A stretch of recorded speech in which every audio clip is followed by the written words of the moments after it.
பகவான் ஸ்ரீ சத்யசாய் பாபா என்றதுமே பொதுமக்களுக்கு அவரது சுந்தர ரூபமும் மகிமைகளும் நினைவுக்கு வரும். அதற்கு அடுத்தபடியாக அனைவருக்கும் நினைவுக்கு வருவது பாபாவின் விபூதி. ஆம், பக்தர்கள் பகவான் பாபாவிடம் தங்களது சிரமங்களை, குழப்பங்களை, வேதனைகளை, கோரிக்கைகளை, விண்ணப்பங்களை நேரடியாக சொல்லும்போது பெரும்பாலும் அவர்களுக்கு ஆறுதல் அளிக்கும் விதமாக, அருள் புரியும் விதமாக, நிவர்த்தி செய்யும் விதமாக பாபா தனது வெறுங்கை அசைப்பில் விபூதி சிருஷ்டி செய்து தருவது பெரும் பேராக கருதப்படுகிறது.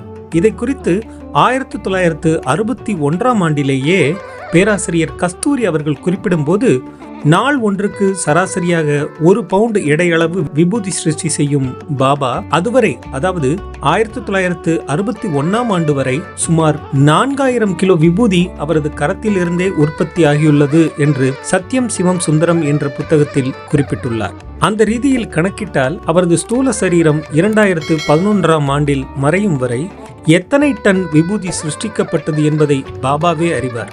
பாபாவின் கரத்தில் உருவாகும் சிருஷ்டி விபூதி மட்டுமல்ல, பாபாவை ஸ்தூலமாக சந்திக்காமலே பல பக்தர்கள் வீட்டு பூஜை அறைகளில் தாமாக உருவாகும் பாபா விபூதிக்கும் அதே மகிமை உண்டு என்பது பக்தர்களின் அசைக்க முடியாத நம்பிக்கை. இவற்றை தாண்டி புட்டபர்த்தி பிரசாந்தி நிலையத்தில் இருந்து பெறப்படும் விபூதியும் பாபாவின் நேரடி அறிவுறுத்தலில் உருவாக்கப்படுகிறது.